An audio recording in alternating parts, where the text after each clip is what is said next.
consacré à la philosophie sociale et politique contemporaine en hommage à André Tauzel. Je vais tout de suite donner la parole à Antoine Janvier, qui est maître de conférence en philosophie à l'Université de Liège, qui a travaillé sur la question de la politique chez Deleuze, d'abord, je crois, et qui s'intéresse aussi aux questions d'éducation avec Rancière, sur la question de la linguistique, bref, un profil très large et riche. L'intitulé de sa communication tourne autour de la question de l'éducation pour une philosophie matérialiste et critique de l'éducation, réflexion à partir d'André Tauzel. Voilà, merci beaucoup. Merci aux organisateurs pour leur invitation et pour la qualité de la convivialité de ce moment d'échange autour d'André Tauzel. Je suis très touché d'être ici avec vous en cette circonstance. Alors, je vais partir d'une formule frappante de Gramsci sur laquelle André Tauzel s'attarde, mais peu. S'attarde un peu à la fin d'étudier Gramsci, comme s'il voulait, j'allais dire, enfin en venir à une question qui, me semble-t-il, le préoccupait, mais qu'il n'a au fond, à ma connaissance, je ne suis pas spécialiste de l'œuvre d'André Tauzel, mais jamais véritablement abordé pour elle-même, à savoir la question de l'éducation. Cette formule est la suivante, hein, c'est une formule connue pour les connaisseurs de Gramsci. Tout rapport d'hégémonie est nécessairement un rapport pédagogique. Tout rapport d'hégémonie est nécessairement un rapport pédagogique. J'aimerais bien réfléchir à partir de cette formule et autour de cette formule, en prenant à un moment donné, ne vous inquiétez pas, une tangente. Comment comprendre une telle thèse? Eh bien d'abord au sens où le rapport d'hégémonie, qui assure la domination et la direction intellectuelle et morale d'un groupe social dominant, et l'obéissance et le consensus plus ou moins passif, plus ou moins actif des classes et groupes dominés, le rapport d'hégémonie, donc, est analogue au rapport pédagogique, c'est-à-dire au rapport entre maître et élève. Revenant sur le concept de catharsis qui conceptualise chez Gramsci le passage au sein de la constitution du bloc historique de la particularité de la domination économique à l'universalisation éthico-politique de cette domination dans la conscience et la subjectivité humaine, Tauzel affirme que cette catharsis seule qualifie, je cite Tauzel, hein, cette catharsis seule qualifie une force sociale en force hégémonique, capable de produire pour un temps une synthèse du processus dialectique aux formes diverses. C'est sur elle, c'est sur cette catharsis que repose le dynamisme de l'hégémonie en tant que rapport pédagogique. Et cite Gramsci, tout rapport d'hégémonie est nécessairement un rapport pédagogique. Commentaire de Tauzel, le rapport qui lie les dirigeants et les dirigés, les intellectuels et les non-intellectuels, les gouvernants et les gouvernés, les avant-gardes et les corps d'armée, est analogue au rapport entre maître et écolier. Fin de citation. Cette identification analogique entre rapport pédagogique et rapport d'hégémonie est reprise et prolongée dans le dernier chapitre, qui porte sur l'hégémonie comme pédagogie, relativement court, le plus court du livre, le dernier chapitre, une quinzaine de pages, qui ébauche une théorisation des apports réciproques entre formation macroscopique de la volonté collective hégémonique, et formation microscopique des personnalités, et une théorisation également du rôle que remplit à l'égard de l'une comme de l'autre de ces formations, hein, de la volonté et des personnalités, l'institution scolaire. Et évidemment, Tauzel évoque, à l'occasion de cette page, mais ne fait qu'évoquer le projet de réforme scolaire élaboré par Gramsci, hein, en contrepoint de la réforme génétique, la fameuse théorie de l'école unitaire dans le 12e cahier de prison. Alors, évidemment, pour quelqu'un qui a la tête farcie de Rancière, mon Dieu, quelle horreur, l'énonciation d'une telle analogie a d'abord valeur, et on s'attend à ça, de dénonciation. Je m'attendais à voir revenir la critique habituelle d'un régime de légitimation des hiérarchies sociales et politiques depuis un paradigme pédagogique qui tend à prendre les subalternes pour des enfants. Or, et c'est pour moi une relative découverte, je ne suis pas connaisseur de Gramsci, c'est le mérite de la lecture de Tauzel que de mettre en évidence que l'analogie entre rapport d'hégémonie et rapport pédagogique recèle une fécondité indéniable, une fécondité qui est moins opératoire pour l'analyse de l'hégémonie bourgeoise et capitaliste, ce qu'elle est aussi, mais pas au sens que je viens d'indiquer, un sens, disons, para-ranciérien. Donc, une fécondité de cette analogie moins opératoire pour l'analyse de la société bourgeoise et capitaliste que pour la réflexion pratique ou mieux stratégique. Une telle analogie permet en effet à Tosel, lecteur de Gramsci, de penser une forme de circulation vivante entre les masses et les intellectuels au sein du parti. C'est que le rapport pédagogique, bien qu'on tente parfois, souvent même à l'y réduire, implique un type de relation et d'attitude qui ne relève pas purement et simplement du commandement disciplinaire et de l'obéissance passive. Évidemment, tout se joue là. Le rapport pédagogique repose bien sûr sur le postulat d'une hétérogenèse constitutive de la formation du sujet. Ne confondons pas hétérogenèse et hétéronomie. Il y a hétérogenèse constitutive de la formation du sujet. Autrement dit, le rapport pédagogique repose bien sur un postulat anti-spontanéiste, au moins en première analyse, qui légitime du coup l'intervention du maître. Toute la question est de savoir quel maître, et qui, au fond, fait fonction de maître. Mais autant que l'hétérogenèse de la formation et donc l'intervention d'un maître, l'éducation présuppose également l'activité, fût-ce minimale, de l'élève, et, pour le dire dans les termes de Rancière, quelque chose comme une certaine égalité des intelligences. En ce sens, on comprend que le schème pédagogique soit mobilisé par Tosel Gramsci, pour sortir de l'écueil entre discipline et spontanéité, et pour creuser, pour approfondir cette ambivalence constitutive de tout rapport pédagogique, ambivalence entre hétérogenèse et activité de l'élève, intervention d'un maître et égalité des intelligences. Donc approfondir, creuser l'ambivalence constitutive de tout rapport pédagogique dans le sens de la plus grande réciprocité possible, qui n'abolit pas, mais au contraire qui rend productive l'asymétrie entre les termes de la relation, entre le maître et l'élève. Je reprends et prolonge la citation par laquelle j'ai commencé, de Tosel, dans Étudier Gramsci. Le rapport qui lie les dirigeants et les dirigés, les intellectuels et les non-intellectuels, les gouvernants et les gouvernés, les avant-gardes et les corps d'armée, est analogue au rapport entre maître et écolier. Cela veut dire que, dans une certaine mesure, les rapports sont réciproques. Citation de Gramsci, tout maître est écolier et tout écolier est maître. Enfin, citation de Gramsci, Tosel, comment. Les éléments subordonnés de ces couples ne sont pas simplement en situation de subalternité éternelle, ils sont éduqués sous des formes pratiques positives, pas seulement négatives. Inversement, les éléments supérieurs ne peuvent pas ne pas apprendre quelque chose des subalternes, ne serait-ce que de tenir compte de leurs réactions pour ajuster la synthèse cathartique et procéder à des rectifications et maintenir leur position. Fin de citation. Mais Tosel ajoute un peu plus bas que si la classe bourgeoise moderne a été éducatrice comme l'est un maître d'école, c'est encore une citation de Tosel, elle ne l'a été que dans une certaine mesure. Dans une certaine mesure, en quel sens? Eh bien, au sens où cette éducation, là encore, je cite Tosel, cette éducation ne peut dépasser les limites imposées par les conditions de sa domination, la domination bourgeoise, et par ses formes de direction. Des conditions de domination et des formes de direction, en fait, si on déplie un peu ce que dit Tosel ici, qui conduisent à dénier l'ambivalence du rapport pédagogique pour la réduire, cette ambivalence, pour réduire ce rapport pédagogique tendanciellement à une seule de ses significations, hétérogenèse et intervention d'un maître, et à faire de l'éducation l'opérateur du maintien de chacun à sa place dans l'ordre social bourgeois. Ainsi, poursuit Tosel, la question est de savoir si et comment les classes subalternes pourront s'élever à une fonction cathartique et produire une synthèse cathartique supérieure. Quels éducateurs pourront-elles former en leur sein?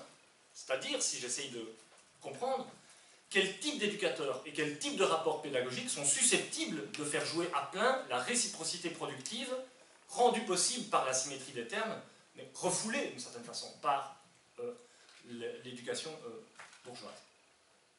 Il s'agit de savoir, je cite encore Tosel, quelles capacités manifesteront ces éducateurs d'être eux-mêmes éduqués par leurs élèves? Quelles capacités manifesteront ces éducateurs d'être eux-mêmes éduqués par leurs élèves? De sentir, eux qui comprennent ce que les élèves ne peuvent d'abord que sentir de et dans leur situation historique. Et inversement, quelle potentialité de compréhension manifesteront ces élèves que sont les subalternes? C'est en ce sens que Tosel relie la rectification gramscienne de l'expérience des conseils depuis le motif du parti comme prince moderne. Rectification qu'il ne faut surtout pas comprendre comme la proposition de remplacer ce qui n'aurait été qu'une spontanéité confuse et vouée à l'échec de la pratique des masses au sein des conseils par ce qui devrait être une direction hiérarchique et unidirectionnelle des masses par le parti. Je cite Tosel. On a dit que la thématique du parti, le prince moderne, avait remplacé chez Gramsci celle des conseils. C'est faux. Elle en hérite et en dépasse les limites en posant directement la question de l'État.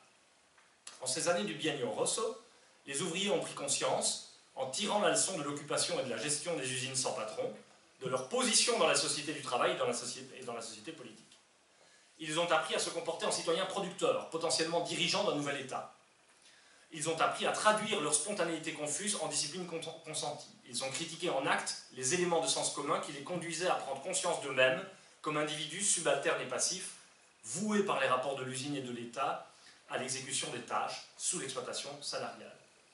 Ils ont pris conscience, les ouvriers, de leur réalité de producteurs, inscrite de manière contradictoire dans ce sens commun, et ils ont commencé à agir et se comprendre comme créateurs historiques. Les conseils ont été des éducateurs à l'auto-éducation. Il y a des fois des formules qui donnent le tournis. L'hégémonie est rapport pédagogique en ce que les mouvements spontanés, loin d'être méprisés, peuvent et doivent assumer une direction consciente, et Tosel cite Gramsci, être élevés à un plan supérieur en s'insérant dans la politique. Fin de citation.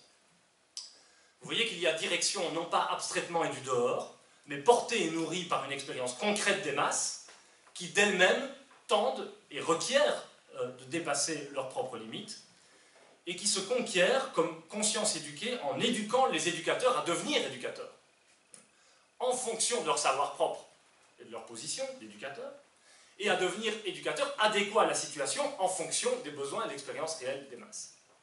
En ce sens, il est tout à fait frappant que l'élément déclencheur d'un tel processus soit indiqué par Tosel non pas soit repéré par Tosel non pas dans la spontanéité des masses ou l'intervention des maîtres dirigeants ou intellectuels, mais dans un tiers qui se caractérise par sa structuration collective, à savoir les conseils. Les conseils ont été éducateurs à l'auto-éducation. C'est à cette condition que peuvent se décaler par rapport à eux-mêmes, c'est-à-dire par rapport à leur propre perception d'eux-mêmes, les masses et le parti avec ses intellectuels. Littéralement, ils deviennent autre chose que simple masse sentant le monde sans le comprendre, et intellectuels, le pensant et le comprenant sans le sentir. Non pas en inversant leur position ou en abolissant d'un coup leurs limites respectives, mais en faisant l'épreuve, chacun pour son compte, de leur insuffisance et de la nécessité de dépasser cette insuffisance dans une transformation et une élévation commune.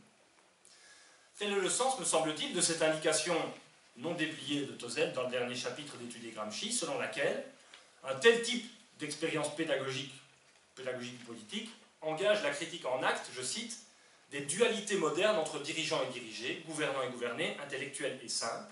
Fin de citation.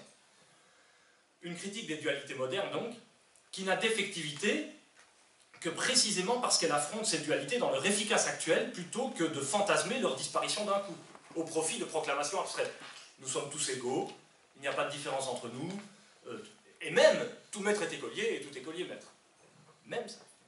Évidemment, on peut faire jouer à cette formule autre chose que la fonction de proclamation abstraite, mais c'est une tendance, c'est un risque interne. Il s'agit bien, écrit Tosel, de, je le cite, remettre en cause les dualités qui structurent les rapports de force et conditionnent la pédagogie actuellement hégémonique de la reproduction sociale. Fin de citation.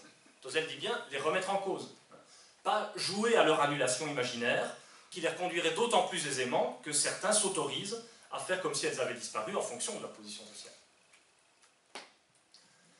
Alors, malgré sa fécondité et la finesse de l'approche de Tosel qui empêche de rabattre le rapport pédagogique sur l'une ou l'autre de ses significations, de ses tendances internes, et qui permet d'en tenir et d'en radicaliser l'ambivalence, il me semble important de tenir aussi qu'il s'agit bien ici d'une analogie, je veux dire que ce n'est là qu'une analogie, et pas simplement une identification sans reste, ni même une comparaison.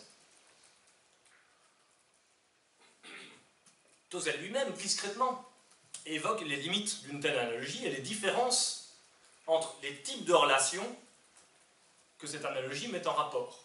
Les différences qu'il faudrait étudier. Relation pédagogique, relation hégémonique. Tosel appelle à cette étude.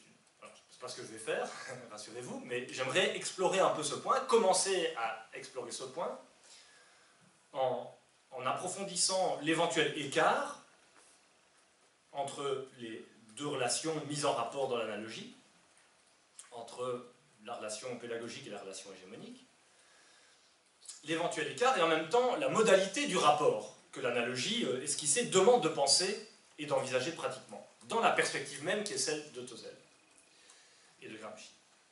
Je vais le faire maintenant en me tournant sans transition, de manière un peu sèche, mais j'espère qu'il apparaîtra au cours de la suite de cet exposé que ce n'est pas sans raison, vers la pensée et la pratique d'un strict contemporain de Gramsci, qui à peu près dans les mêmes années s'est posé lui aussi, quoiqu'on l'ignore aujourd'hui trop souvent, la question du rapport entre relations pédagogiques, éducation d'un côté, et d'un autre côté, action révolutionnaire, émancipation des masses, en des termes qui en fait sont assez proches de ceux de Gramsci, même s'il y a bien des différences à constater entre eux. Donc il s'est posé d'une certaine manière les mêmes questions, mais depuis l'autre bord, ou l'autre champ, le champ pédagogique. Je veux parler de Célestin Freinet. Alors, si j'avais le temps, je vous aurais parlé j'aurais entamé ce moment par une petite présentation des éléments remarquables que Emmanuel Saint-Fucien a avancé dans un livre qui vient de consacrer à la figure de Célestin Freinet, à l'impact qu'a eu sur Freinet et plus généralement sur les instituteurs de l'entre-deux-guerres de l'expérience de la Première Guerre mondiale. C'est un livre extraordinaire, vraiment très très beau.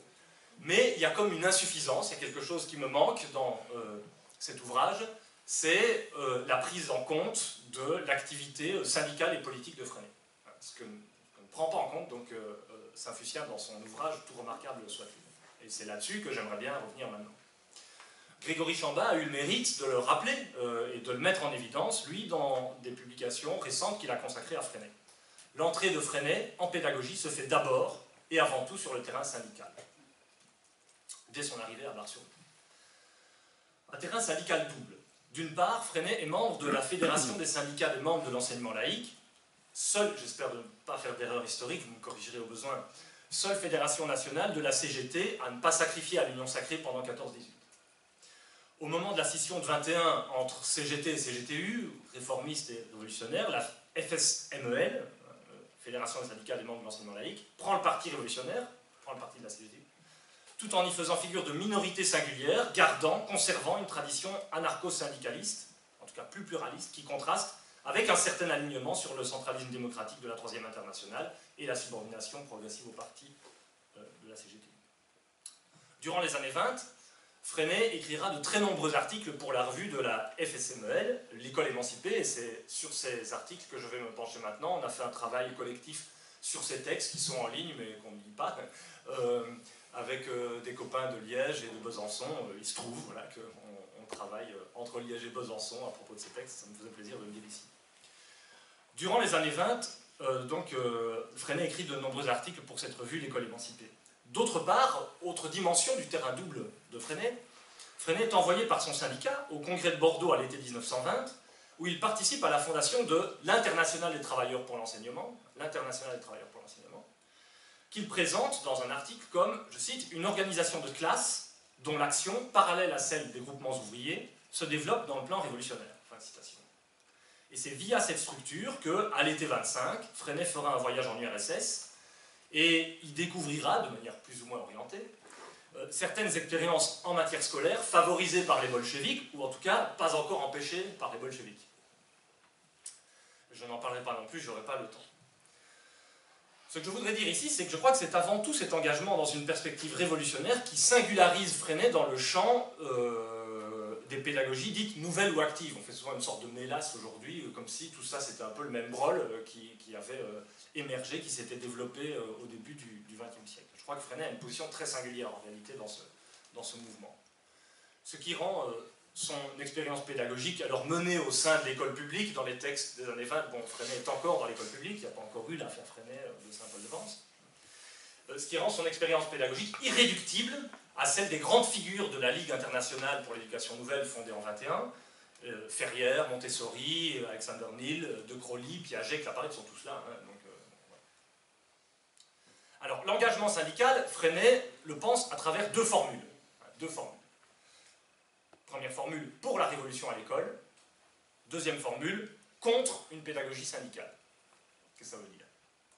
Eh bien, Freinet refuse de concevoir l'engagement syndical révolutionnaire comme un engagement qui concernerait seulement le syndicaliste Freinet et pas l'instituteur. Donc un engagement qui serait en quelque sorte purement social et politique et pas aussi pédagogique. C'est sans doute là un héritage profond de la position du mouvement L'école émancipée depuis sa création dans les années 1910. Et sa revendication, notamment de l'autorisation à convertir les fédérations d'instituteurs en syndicats. Mais il n'est pas exagéré de dire que dans ces années 20, Freinet donne toute son ampleur et sa radicalité à cette position.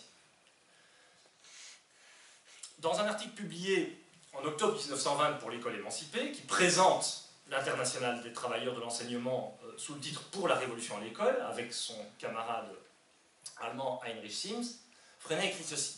« Notre congrès de Bordeaux a été avant tout un congrès politique, très intéressant certes, et peut-être nécessaire. Mais nous n'avons pas su y montrer que nous étions instituteurs. Nous n'avons pas su y montrer que nous étions instituteurs. Nous nous sommes posés en syndicalistes révolutionnaires, mais jamais en instituteurs révolutionnaires. » Pour Freinet, c'est ça qu'il est en train de dire, il ne suffit pas de militer pour la transformation communiste de la société et avec elle, en quelque sorte comme ce qui en découlerait pour une transformation de l'école, à côté et indépendamment du type de rapport noué au sein de la classe. Autrement dit, il ne suffit pas de militer à côté et indépendamment des techniques et de la relation pédagogique qu'on met en œuvre au sein de la classe comme instituteur. Une telle attitude qui laisserait de côté l'école et l'éducation relève d'un attentisme destructeur à deux titres pour Freinet. Premièrement, c'est faire comme si la révolution sociale et politique va régler d'elle-même les questions pédagogiques. Comme s'il n'y avait pas une spécificité du champ pédagogique qui requiert d'en penser les problèmes propres. Sous peine de se heurter, une fois la révolution engagée, à des obstacles insurmontables. Je vais y venir. Et deuxièmement, laisser de côté l'école et l'éducation dans l'engagement syndical, ce serait méconnaître l'apport ou la contribution qu'une éducation transformée peut fournir à l'action révolutionnaire. Alors je précise, je déplie. Il faut, soutient Freinet, prendre dès maintenant une attitude révolutionnaire à l'égard de la pédagogie elle-même, c'est-à-dire des formes d'apprentissage et de développement de l'enfant et des types de rapports sociaux au sein de la classe. Il faut donc s'attaquer aux modalités spécifiquement scolaires et pédagogiques de la domination imposée par la société capitaliste, qui ne manquerait pas sinon de faire brutalement retour au moment de la transition révolutionnaire et de compromettre l'avènement du communisme. Je cite Freinet. Et si toutes les foules affamées se dressaient enfin, et qu'on les mène à la révolution, c'est un texte du début des années 20, que sera notre école au lendemain de cette action? Une grosse majorité d'instituteurs anti-révolutionnaires, dont quelques-uns sauront résister, n'en doutez pas.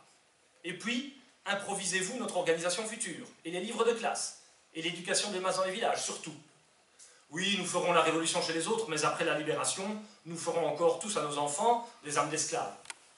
Et nous qui avons la charge de faire des hommes nouveaux, nous ne saurons au fond produire que des contre-révolutionnaires ou des égarés qui se livreront aussitôt à quelques nouveaux Napoléons.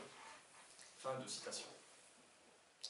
Mais ce risque que je viens de présenter par l'intermédiaire de la plume de Freinet reste externe à l'action révolutionnaire, au sens où délaisser la transformation pédagogique, ici, c'est délaisser un secteur et des problèmes qui, l'histoire le montre, feront immanquablement obstacle à l'action révolutionnaire en train de se faire, au moment où elle se déclenchera.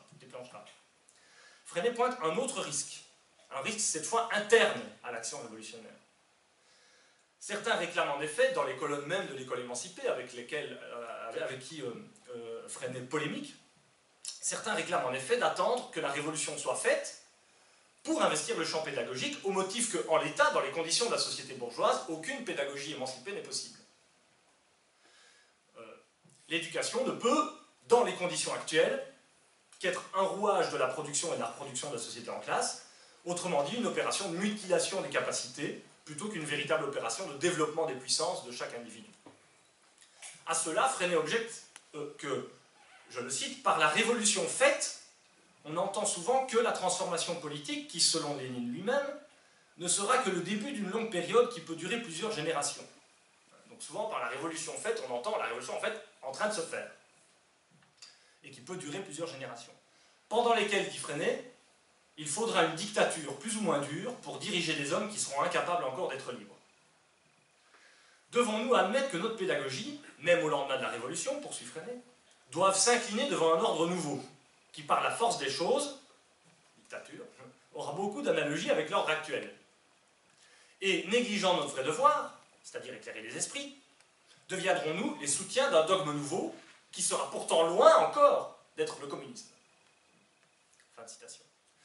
C'est un texte remarquable, je trouve, tant il est clair sur ce qui, pour Freinet, rend politiquement nécessaire un travail de transformation pédagogique dès maintenant. C'est-à-dire, pas quelles que soient les conditions, hein, mais dans des conditions qui, actuellement, sont précisément défavorables à la réalisation d'une pédagogie pleinement orientée vers l'émancipation. Parce que, non seulement ces conditions ne seront pas abolies du jour au lendemain, mais surtout, une pensée lucide et réaliste de l'action révolutionnaire suppose de prendre en compte la durée inévitable de la transition vers le communisme, transition qui ne peut qu'être relativement contradictoire avec les formes et les principes de la société à venir, la société communiste. En ce sens, l'effort pour transformer l'éducation dès maintenant revient à développer sans attendre des types de rapports sociaux, des formes d'apprentissage, des manières de former à l'action qui soient orientées vers l'horizon communiste et qui constitueront des points de relance, des points de relais de l'action révolutionnaire elle-même. C'est ça la transformation pédagogique, c'est faire des points de relance, des points de relais pour l'action révolutionnaire elle-même. Dans ces moments délicats de transition, dont le moins qu'on puisse dire est que l'histoire a mis en évidence les limites et les impasses. Se contenter des formes d'éducation bourgeoise à l'œuvre dans l'école, c'est laisser de côté une ressource précieuse pour l'action révolutionnaire. Parce que, dans son écart avec l'action révolutionnaire elle-même, comme dans son écart avec la société bourgeoise, l'éducation offre un terrain d'expérimentation de relations qui peuvent ne pas être subordonnées immédiatement aux impératifs du monde social, dans lequel, et en fonction duquel, elle se déploie néanmoins. Pour Freinet, autrement dit, l'horizon révolutionnaire exige une transformation pédagogique radicale, comme une nécessité interne de son propre mouvement. Plus exactement, l'horizon révolutionnaire exige une radicalité pédagogique qui doit permettre de faire obstacle aux obstacles internes de l'action révolutionnaire et de les dépasser.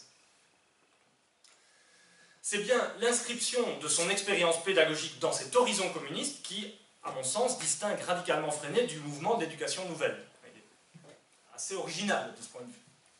Par ailleurs, un mouvement qui est lui-même extrêmement diversifié. Cette singularité, Élise Freinet, dans ses, disons, descriptions, biographies, récits de la pédagogie Freinet légèrement hagiographique, Élise Freinet a proposé de le penser derrière l'expression de matérialisme scolaire. La formule qu'emploie Élise Freinet, matérialisme scolaire. Par là, Élise Freinet renvoie avant tout à l'attention de Freinet pour le milieu social dans lequel toute entreprise pédagogique se déroule. Élise Freinet a raconté de manière savoureuse le paradoxal désarroi éprouvé par le petit instituteur d'école rurale, aux prises avec une population pauvre de la campagne, face aux enthousiasmes des grands tenants de l'éducation nouvelle qu'il découvre en 1923 au congrès de la Ligue internationale pour l'éducation nouvelle de Montreux. Alors, je vais passer parce que je n'ai pas le temps, mais elle décrit un Freinet désemparé face à des gens qui ont des conditions sociales extraordinaires, que lui, il a des pauvres petits gamins, immigrés, etc. En réalité, si on y regarde, Freinet est moins triste et désemparé qu'il n'estime gravement mystificatrices les entreprises d'éducation nouvelle promues par la Ligue. C'est ça, en fait. Il a un reproche, c'est pas juste un dépit.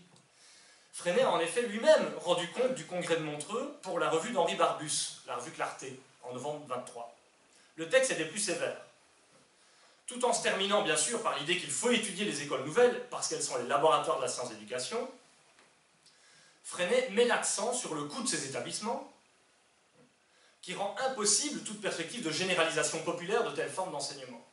Et surtout, dans une prose ironique et acerbe, Freinet parle d'un congrès honnête, académique, où l'on écoute sans passion, où l'on discute à peine. On a même entendu à Montreux M. Émile Coué, le chef du mouvement actuel pour l'autosuggestion, qui nous invita à dire sagement matin et soir la nouvelle prière par lui inventée, tout en dévidant 20 graines de notre chapelet. Voilà ce genre de phrase qu'on trouve sous la plume de Freinet pour rendre compte de ce congrès. Ce texte donc dégage la perspective bourgeoise qui gouverne ces initiatives, incapable, dit Freinet, d'affronter les relations entre l'école et la société. Et quand par exception c'est le cas, c'est sous la forme d'un espoir naïf et idéaliste, celui, je cite, de persuader les pouvoirs publics de la portée sociale et humaine d'une bonne éducation. C'est qu'il y a pour Freinet deux écueils à conjurer. Le premier, on l'a vu, il le pointe à destination de ses camarades syndicalistes, qui ne prendraient pas en compte la nécessité de mettre en œuvre dès maintenant une transformation pédagogique. Mais le second découle en quelque sorte de la position inverse, et il l'adresse aux tenants de l'éducation nouvelle. Celle qui croit à la possibilité d'une éducation parfaitement émancipatrice dès maintenant, et qui, sur cette base, rêve à une transformation de la société par l'éducation. Alors, j'avais tout un développement sur une analogie frappante en fait dans le discours de Freinet entre la manière dont il qualifie les tenants de l'éducation nouvelle et le célèbre texte très méchant de Marx dans le manifeste du Parti communiste sur les socialistes utopiques. Le socialisme et le communisme utopique et critique, on a vraiment, on a l'impression qu'on retrouve les mêmes dénonciations en fait, d'un côté et de l'autre. Freinet ne cesse d'insister, je n'en dirai que ça, sur le double geste d'abstraction à l'œuvre chez Montessori ou d'autres, le double geste d'abstraction à l'égard d'un milieu social défavorable et de surpersonnalisation, du coup, en contre-coup, que supposent les écoles nouvelles en Europe et aux États-Unis, c'est-à-dire en régime capitaliste, ce qui les conduit inévitablement à l'échec. Je cite Freinet, « Notre siècle est loin d'être exclusivement théorique en éducation, et cependant, ces réalisations ne sont ni bien nombreuses, ni suffisamment concluantes, parce qu'elles se sont heurtées le plus souvent à l'esprit capitaliste qui, alors même qu'il leur semblait favorable, était par son essence infèrement destructeur. Aussi comprend-on que les seules écoles ayant tenté de donner une éducation individuelle et sociale rationnelle, se soient installées à l'écart d'une société dont elles craignent l'influence. » Plus loin, ou dans un autre article, pardon, « L'erreur de quelques pédagogues occidentaux est justement de croire possible l'instauration chez nous d'une autre école. » C'est Freinet qui dit ça. Ils ne se rendent pas compte par quel artifice, ou plutôt par quel prodigieux effort de tous les instants leurs écoles nouvelles vivotent et travaillent.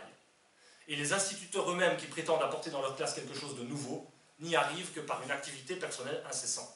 On a là presque moins une condamnation qu'une analyse critique, en réalité, des conditions effectives. C'est en ce sens qu'on pourrait relire le récit que donne Freinet de son voyage en URSS en 1925, ce que je ne ferai pas ici non plus, faute de temps. Je me contenterai de remarquer que, en appelant les pédagogues à considérer l'articulation intime qui rapporte l'école à la société, Freinet plaide moins pour subordonner la révolution pédagogique ou scolaire à la révolution sociale, qu'il ne s'efforce de poser les termes du problème qu'elle pose l'une comme l'autre, la révolution pédagogique comme la révolution sociale. Il ne peut s'agir ni à l'école ni dans la société de fantasmer le processus révolutionnaire comme un événement fait en un coup, et il convient de prendre la mesure de la difficulté et des résistances sans lesquelles il n'est pas de pratique révolutionnaire.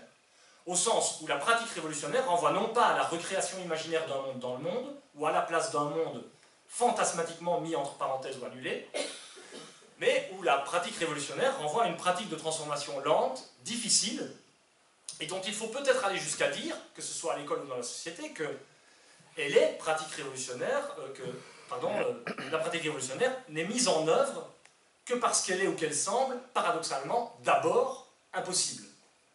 En tout cas, difficile, extrêmement difficile.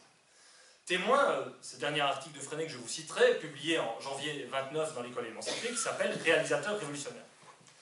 À nous révolutionnaires, dit Freinet, de profiter d'abord des déclarations démocratiques et humanitaires de nos maîtres, comme les ouvriers ont profité au maximum des lois bourgeoises pour s'organiser révolutionnairement, afin de porter l'école en régime capitaliste au maximum possible de développement. Ce maximum varie, dit Freinet, avec la constitution économique et politique de chaque pays.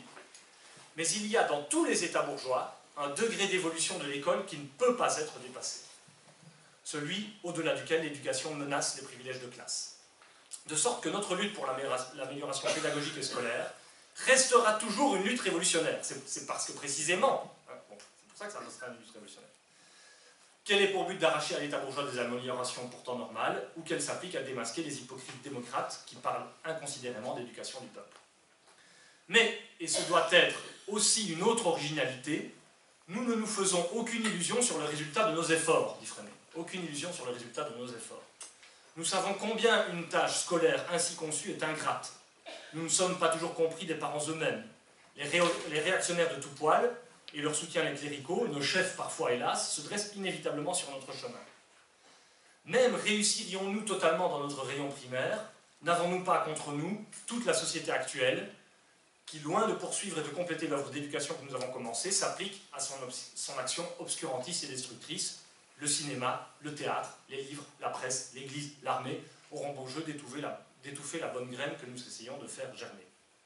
Nous continuerons pourtant, si nous ne poursuivons pas, dans le cadre de la société actuelle, une impossible libération, nous avons cependant confiance dans le gouffre du peuple. Nous savons que notre action ne sera point perdue. Fin de citation. On a vu tout à l'heure, et je conclus, que pour Freinet, L'horizon révolutionnaire exige la transformation pédagogique comme un besoin interne de son propre mouvement, qui doit permettre de dépasser ses propres obstacles.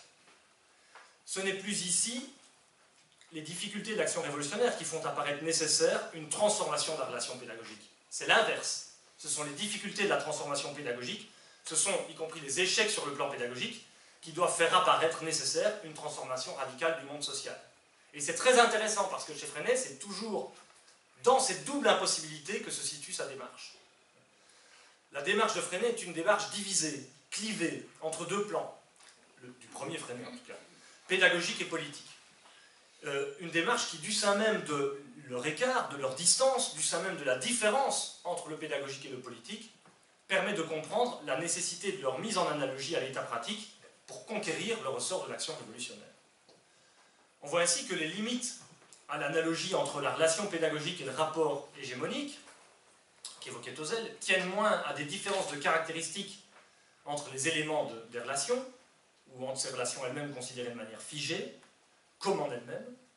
Les limites à l'analogie tiennent à la nécessité de considérer les transformations du rapport pédagogique, les transformations d'éducation, comme des transformations productrices de rapports sociaux, susceptibles bien sûr d'être transposées dans le champ social, mais moyennant médiation. Ou sur le mode du relais des transformations sociales.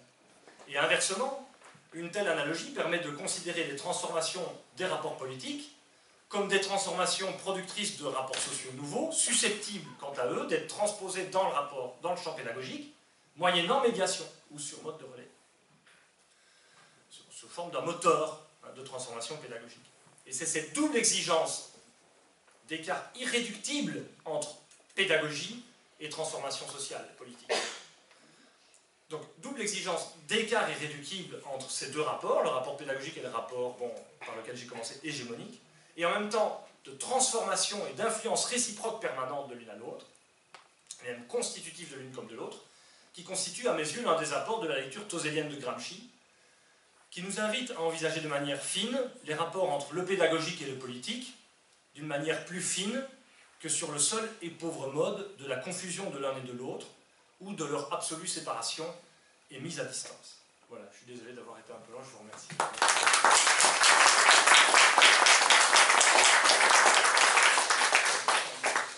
Merci pour ces réflexions inspirées d'André Tozzel.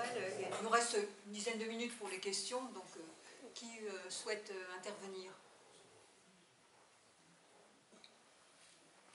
Oui. Je suis un peu dans la fonction de l'intervenant perpétuel, mais ce qui est intéressant au fond, c'est que dans le rapport entre les dirigeants et les dirigés chez Gramsci, les dirigeants, s'ils sont regroupés dans le parti, sont le prince moderne. Comme dans le rapport entre le maître et l'élève. Il y a un troisième terme, c'est le concept. Et le concept qui est ce par quoi, aussi bien dans la politique que dans l'école, le rapport du maître et de l'élève s'en trouve bouleversé, éventuellement inversé, quand l'élève devient maître du maître. C'est tout ce que je voulais dire. Je veux dire, ça renvoie ensuite aux questions de méthode propre pédagogique de Freinet, une fois le cadre politique situé. Ouais. Chez Freinet, je dirais qu'il y a un élément décisif, à mon avis, qui permettrait de rebondir sans doute sur Gramsci, qui intervient comme élément tiers permettant de modifier le rapport que chacun des éléments de la relation maître et élève entretient à l'égard, alors je dirais en tout cas du savoir, c'est le dispositif technique. C'est ce qui est central chez Freinet, quoi. L'imprimerie à l'école, c'est ça, c'est l'introduction d'un dispositif technique qui modifie pas tellement les rapports immédiats, comme s'il y avait des rapports directs entre le maître et l'élève, mais les rapports que chacun de ces termes entretient à l'égard du savoir. L'appropriation et la production du savoir. Voilà. Donc en effet, il y a vous avez raison de dire que le rapport entre le maître et l'élève, il est médié par le rapport que chacun entretienne à l'égard du concept du savoir.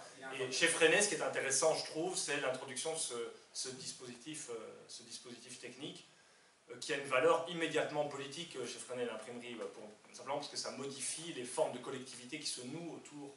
C'est pas un hasard si c'est l'imprimerie. C'est ça, ouais. On aurait pu concevoir d'autres médiations, ouais. soit plus abstraites, comme la géométrie, soit plus technique, comme la production et de l'ébénisterie ou des choses comme ça. Il a pris une imprimerie, c'est pas un hasard. Oui, c'est ça. Ça se situe dans quand même une longue tradition à l'égard de la lecture et de l'écriture, qui est quand même la fonction première de l'instituteur de la Troisième République. D'autres questions?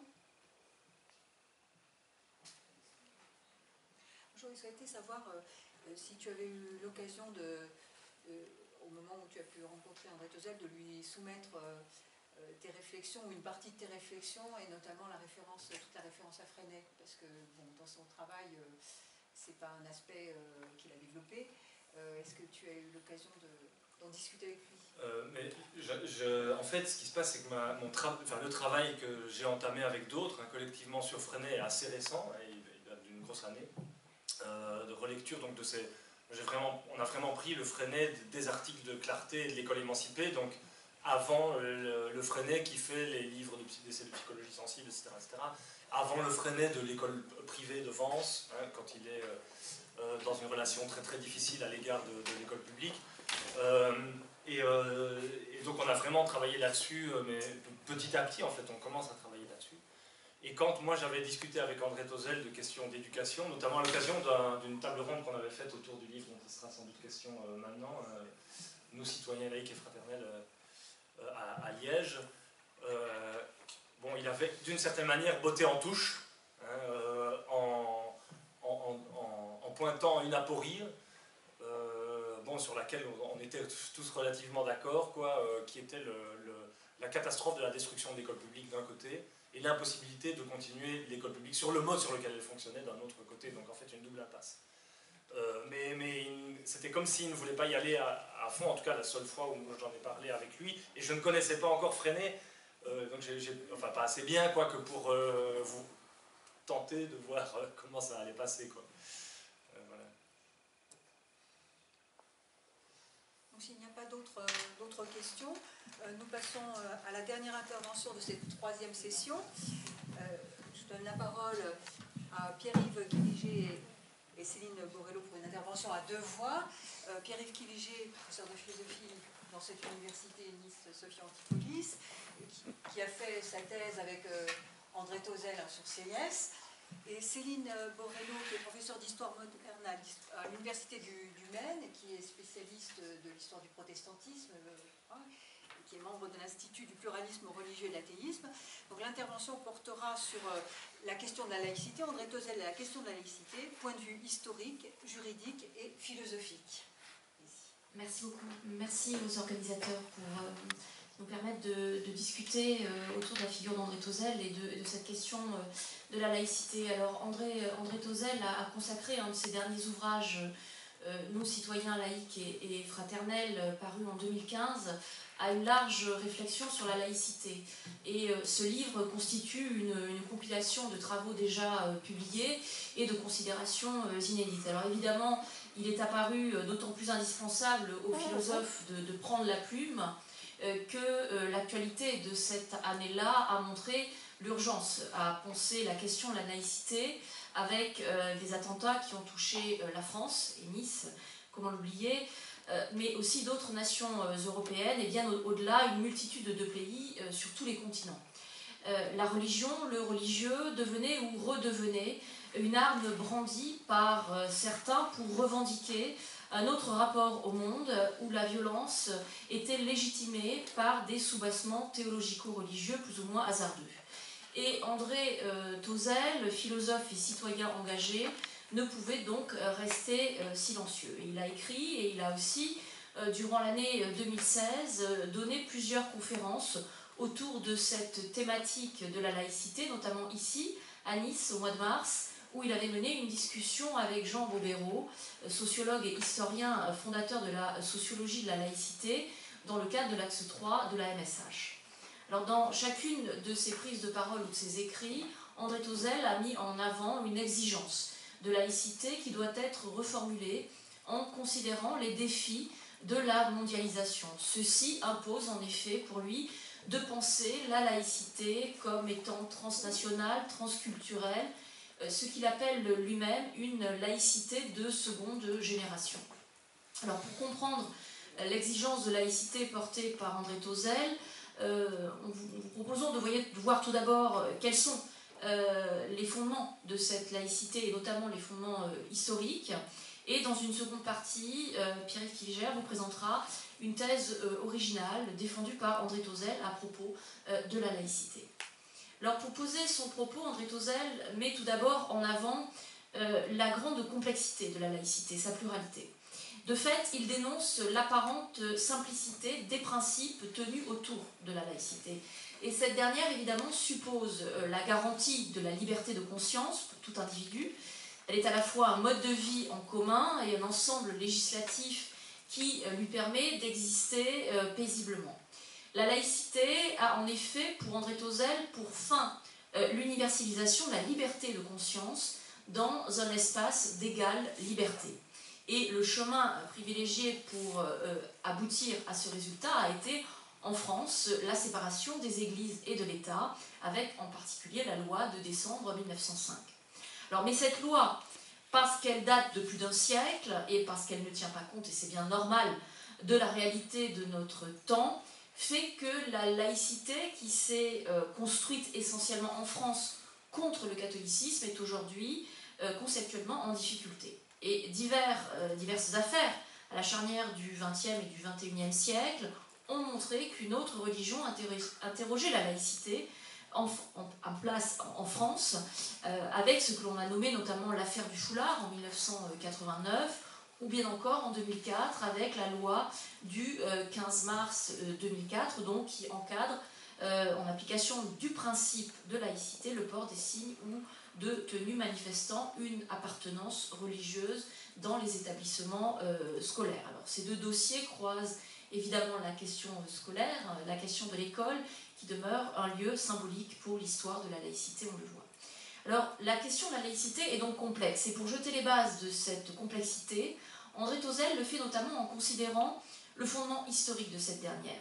Et il explique en effet dans cet ouvrage, je cite, la philosophie de la laïcité ne peut ignorer l'histoire qui a rendu effectif le principe en actualisant ses différences d'interprétation historique. Alors pour cela, André Tauzel s'est appuyé sur les travaux de Jean Bobéro et en particulier sur un ouvrage qu'il a coécrit avec la sociologue québécoise Micheline Milot, un ouvrage qui est paru en 2011 intitulé « Laïcité sans frontières ». Et dans cet ouvrage, les auteurs ont mis en avant 6 idéals types de laïcité qu'André Tauzel va reprendre. Alors à ces 6 types de laïcité, il faut ajouter 3 seuils de laïcité, fonction des conjonctures historiques, géopolitiques, politiques ou sociales. Et ces différents types de laïcité ne se succèdent pas forcément les uns après les autres. Ils peuvent être intimement liés, entrelacés, et qu'il s'agisse de seuils ou de types, on a ici des moyens de penser la laïcité avec pour objectif de mieux comprendre les logiques à l'œuvre ainsi que les diverses contestations de ces logiques, d'effectuer aussi des comparaisons synchroniques et diachroniques. Alors avant de les présenter, il faut expliquer que Bobéro et Milot sont partis de 4 principes fondamentaux de la laïcité. Les 2 premiers sont les finalités de la laïcité, à savoir la liberté de conscience et l'égalité des citoyens. Et les 2 suivants sont les moyens de la laïcité, c'est-à-dire la séparation et la neutralité. Et aucun de ces principes, évidemment, ne s'exprime au même moment, ni de la même manière dans les États. C'est-à-dire qu'il peut y avoir des différences chronologiques importantes entre les différentes nations sur cette question de la laïcité, ce qui rend les choses évidemment beaucoup plus complexes. Alors, voyons ces différents types utilisés par Tauzel à partir de l'ouvrage de Bobéro et de Milot. Alors, le premier type de laïcité, c'est la laïcité séparatiste. Ce premier type est celle qui inscrit une séparation tangible entre ce qui relève du temporel et du spirituel, entre ce qui concerne la sphère publique et la sphère privée, une autonomisation, pourrait-on dire, du religieux et du politique.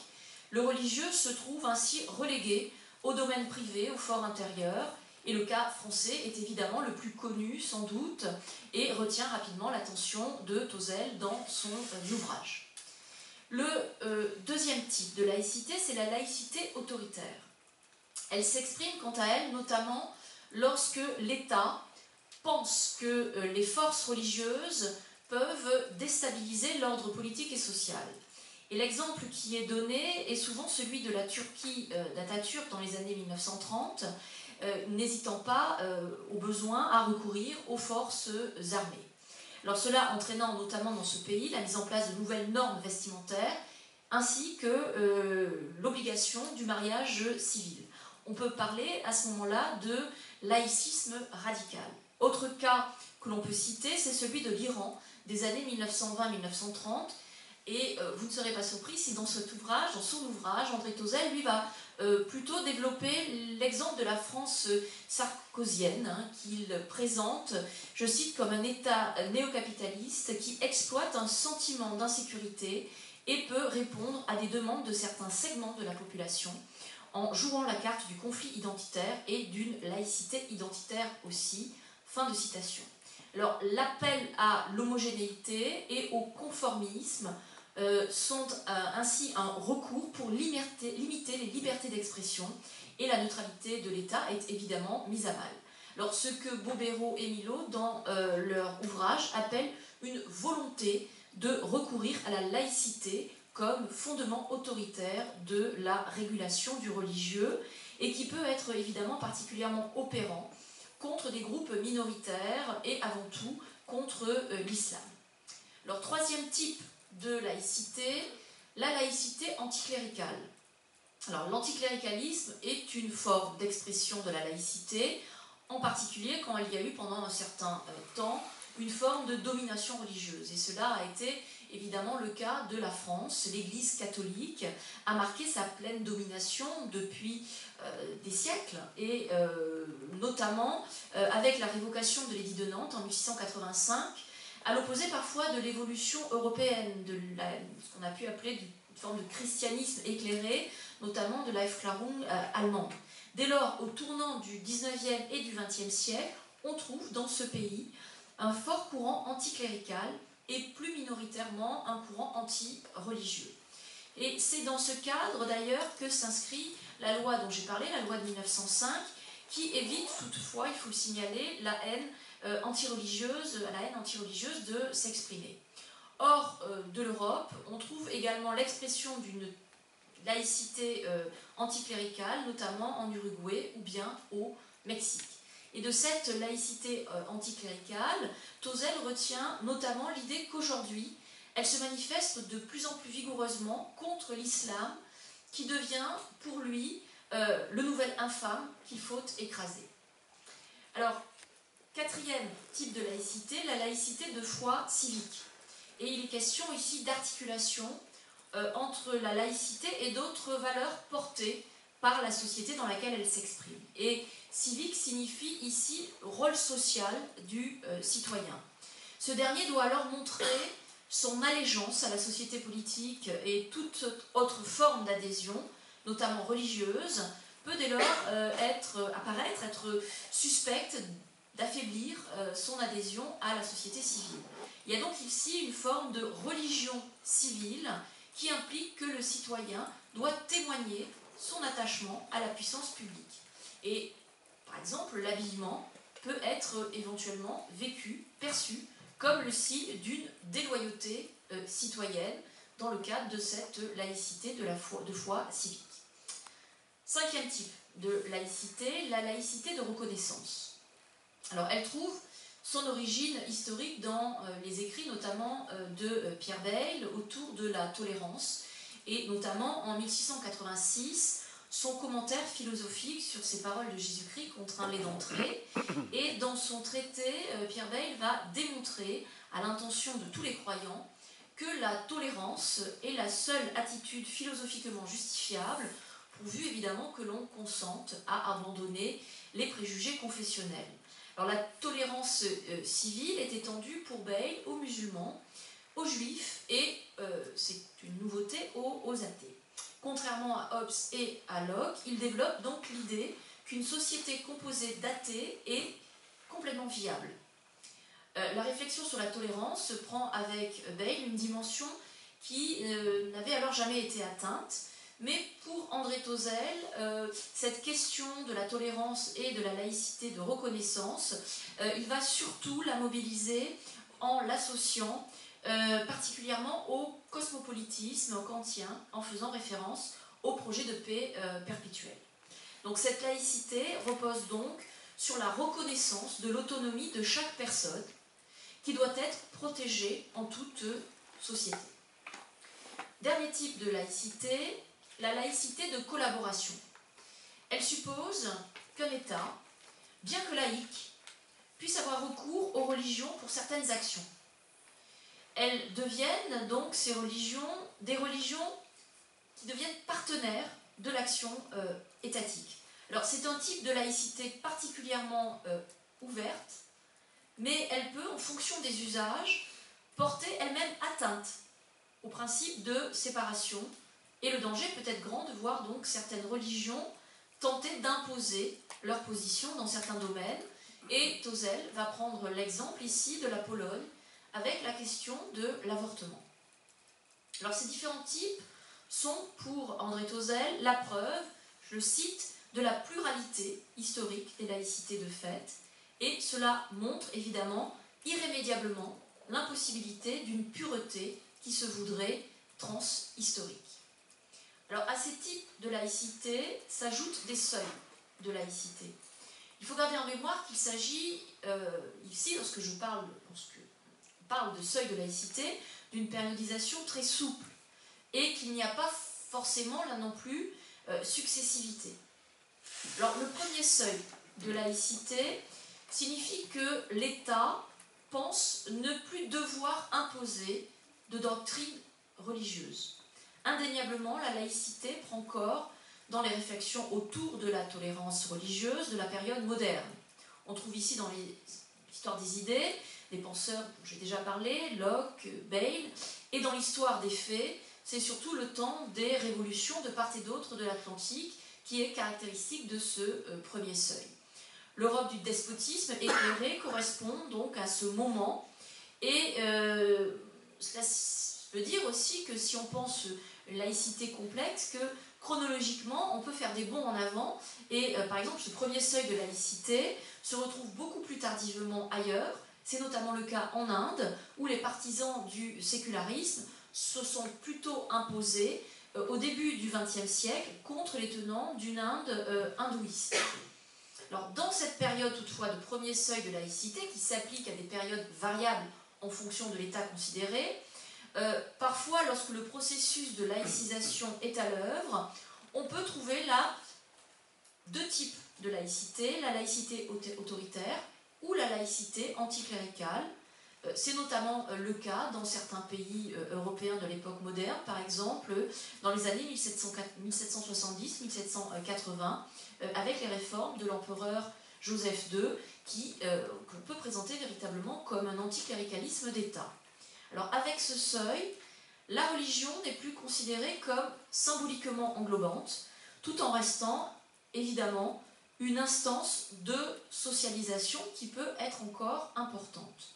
On insiste ainsi dans ce seuil à l'avènement d'un pluralisme religieux plutôt fermé, qui par exemple va trouver son expression en France dans les systèmes des cultes reconnus imposés par Napoléon Bonaparte, notamment pour les cultes chrétiens catholiques, protestants, luthériens et calvinistes en 1802, et pour le culte juif en 1808.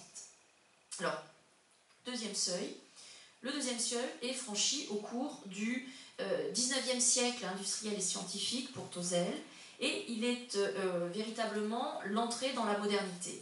Alors les formes de laïcité que l'on retrouve sont la laïcité de foi civique, qui peut particulièrement être mise en avant dans des périodes de crise, et il cite notamment le cas des guerres. Et on voit ici les dangers potentiels qui sont l'instrumentalisation du religieux par le politique. Et cette expression se retrouve notamment en France, sous la Troisième République, qui d'un côté promulgue la loi de 1905 dont j'ai déjà parlé, et d'un autre va développer un culte républicain des monuments aux morts de la Grande Guerre. Alors dans ce cadre-là, il y a évidemment marginalisation de l'institution religieuse qui peut devenir complètement facultative, même si elle demeure parfois encore importante dans la culture et dans la société ambiante. On voit cependant apparaître certaines formes d'institutions symboliques a-religieuses, l'école ou la médecine, avec de nouveaux clercs a-religieux que peuvent être l'instituteur ou le médecin. Et durant ce seuil, il y a bien sûr une ouverture forte du pluralisme religieux, et notamment c'est le moment où l'athéisme et l'agnosticisme sont pleinement reconnus. Alors troisième et dernier seuil, si l'on suit Bobero et Millot, c'est celui dans lequel nous sommes, c'est celui de la modernité tardive. Pour Tozzel, en s'appuyant toujours sur le même ouvrage des deux auteurs précités, il est franchi avec les crises des institutions a-religieuses, avec la montée de la mondialisation capitaliste. Il est le temps, pour Tozzel, de l'introspection, du questionnement du progrès technique et scientifique, d'une ambivalence des activités humaines, et l'école et la médecine ne sont plus toujours auréolées de toutes les vertus. Le diplôme, en effet, ne permet pas toujours d'obtenir le travail, et les questions éthiques font parfois vaciller les capacités médicales à repousser la mort. Alors, l'une et l'autre connaissent évidemment des remises en question, des scandales et des procès. Et dans ce contexte, si la religion n'est plus une institution sociale, elle peut être, pour certains en tout cas, une ressource culturelle. Et dans ce cadre, se rencontre plutôt une laïcité de reconnaissance ou une laïcité de collaboration. Alors c'est par rapport à toute cette armature historique et conceptuelle qu'André Tozzel affirme, je cite, « Une idée rigoureuse de la laïcité à hauteur des défis de la mondialité ne peut être en définitive qu'une idée forte qui ne peut entrer dans la liste des types idéaux distingués par Jean Bobero. Et elle marquerait donc cette laïcité actuelle un nouveau seuil de laïcisation originale. Il donne ainsi quelques éléments de ce que pourrait être une idée rigoureuse de laïcité. Tout d'abord, cette idée rigoureuse de la laïcité s'appuie toujours sur, évidemment, une liberté de conscience, une liberté de pensée, une liberté d'expression, mais elle le transforme en principe de constitutionnalisation de la personne sociale et culturelle. Ensuite, cette idée rigoureuse de laïcité s'inscrit dans un contexte qui impose le multiculturalisme de manière irréversible. Il ne peut y avoir de retour en arrière. Ensuite, la laïcité de séparation peut garder toute sa valeur à condition d'éviter le double écueil de la laïcité de religion civile et de la laïcité anticléricale. Ensuite, la laïcité de coopération n'est possible qu'avec des forces religieuses qui remettent en cause la globalisation. Et enfin, la laïcité ne peut être qu'une laïcité transculturelle de solidarité. C'est pour lui, en effet, tous ces éléments sont pour lui le seul viatique pour éviter que la laïcité, que l'idée de laïcité ne soit uniquement dans le vide des abstractions. Alors, dans la deuxième partie, ce que je vais essayer de présenter, c'est justement cette laïcité transculturelle de solidarité qui me semble être une des thèses assez fortes et assez originales de ce livre d'André. Alors, pour élaborer cette théorie transculturelle de la laïcité, André Tozzel prend acte d'un certain nombre d'échecs ou d'impasses qu'il rattache à la figure de Marx ou du jeune Marx. Alors, ça ne signifie évidemment rien, rassurez-vous, ne tombez pas dans les pommes, un reniement tardif d'André Tozzel par rapport au marxisme, puisqu'il a évidemment toujours reconnu à la fois la dette immense qu'il avait à l'encontre de Marx, donc il était un remarquable connaisseur, tout comme de plusieurs courants du marxisme contemporain, en particulier le marxisme italien, mais puisqu'il a toujours, tout aussi bien, assumé un regard critique sur l'œuvre de Marx, fidèle en cela comme Louis Althusser avant lui, à la célèbre formule de Marx, rapportée par Engels, tout ce que je sais, moi, Marx, c'est que je ne suis pas marxiste. Alors pour la question qui nous intéresse aujourd'hui, à savoir celle de la laïcité, l'impasse qui peut être évoquée est celle du dépassement inéluctable de la religion. Ce qui est abandonné, c'est l'idée d'un horizon d'hommes massivement libérés des croyances religieuses, comme l'indiquait le jeune Marx dans la contribution à la critique de la philosophie du droit de Hegel en 1843, je cite, texte là aussi très connu. La misère religieuse est d'une part l'expression de la misère réelle et d'autre part la protestation contre la misère réelle. La religion est le soupir de la créature accablée par le malheur, l'âme d'un monde sans cœur, de même qu'elle est l'esprit d'une époque sans esprit. C'est l'opium du peuple. Le véritable bonheur du peuple exige que la religion soit supprimée en tant que bonheur illusoire du peuple. Exiger qu'il soit renoncé aux illusions concernant notre propre situation, c'est exiger qu'il soit renoncé à une situation qui a besoin d'illusions. Et Marx finit ce passage en disant « La critique de la religion est donc en germe la critique de cette vallée de larmes dont la religion est l'auréole. » Alors, dans ses travaux sur la laïcité, Tosel prend la mesure de ce qu'on peut appeler le caractère illusoire d'une conception de la religion comme illusion, ou en tout cas comme simple illusion. Et dans le cadre d'une réflexion profonde, que vous connaissez bien, sur les phénomènes de mondialisation, dont il était l'un des meilleurs spécialistes, Tosel considère au fond comme caduque l'ambition d'un voile qui serait enfin levé sur cette illusion collective. Bien au contraire, je dirais que sa conception de la laïcité suppose de renoncer à toute hiérarchie entre croyants et incroyants, les uns ayant à s'instruire des autres. La mondialisation et l'accès rendu plus simple par la technologie aux biens culturels doit être l'occasion de confrontations spéculatives entre les différentes religions, mais aussi les agnosticismes et les athéismes, puisque eux aussi ont une certaine pluralité. Confrontation qui doit permettre d'augmenter la puissance d'agir de chacun, de développer sa curiosité et d'avancer sur le chemin d'une meilleure connaissance partagée du fait humain. Alors, est-ce que ça revient à sacrifier au relativisme les différentes croyances religieuses permettant de construire une espèce de cabinet de curiosité? Pas du tout, parce que Tosel distingue fermement multiculturalisme et transculturalisme, en empruntant le concept de transculturation à Raoul Fornet-Bettencourt, dans un livre qui s'appelle La philosophie interculturelle de 2011. Je cite Tosel dans Nous, citoyens laïcs et fraternels. La transculturation désigne le mouvement de passage, de transition d'une culture à une autre, par emprunt réciproque et par innovation conséquente. Elle a pour objet de mettre une fin tendancielle à l'hégémonie de la monoculture néolibérale et à sa pulsion colonisatrice. L'école laïque publique pourrait jouer un rôle éminent dans cette transculturation et répondre à un des défis de la mondialité. La laïcité est, ainsi on le voit selon Tosel, un processus qui reconnaît aux différentes religions une capacité à instruire et à élever ceux qui relèvent d'autres religions, mais aussi ceux qui ne se reconnaissent dans aucune religion. Chacun devant ainsi faire l'expérience, un petit peu contre-intuitive, de la non-supériorité de sa propre conviction ou posture. Cette conception transculturelle, elle est donc active et dynamique, contrairement à la conception multiculturelle qui est présentée par André Tosel comme passive, elle enregistre les positivités, et statique. Chaque religion, conviction, reste dans son enclos et ne se confronte pas aux autres. D'un point de vue pratique, cette conception engage, Tosel le dit très explicitement, une plus grande place dans l'éducation accordée à l'enseignement de l'histoire des religions, et non à l'enseignement religieux. Et tout cela dans les programmes obligatoires. Pourquoi? Parce que c'est passer au filtre de l'approche scientifique et neutre que les élèves peuvent tirer profit des discours religieux. Par ailleurs, en accordant aux religions une place plus importante dans l'enseignement public obligatoire, à toutes les religions, et aussi à l'anticléricalisme, aussi à l'athéisme, aussi à l'agnosticisme, toutes ces formes qui ont existé historiquement.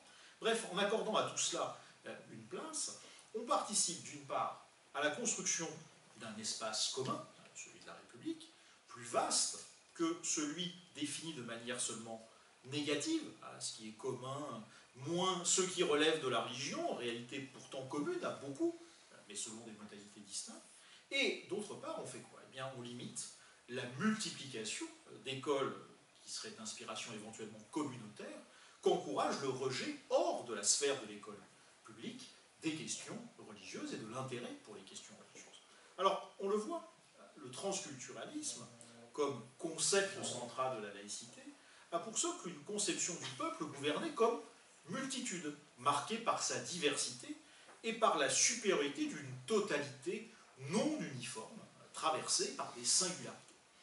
On comprend mieux ainsi pourquoi Spinoza aurait été l'inspirateur principal de la pensée d'André Tauzel sur la laïcité et la religion, bien plus que Marx.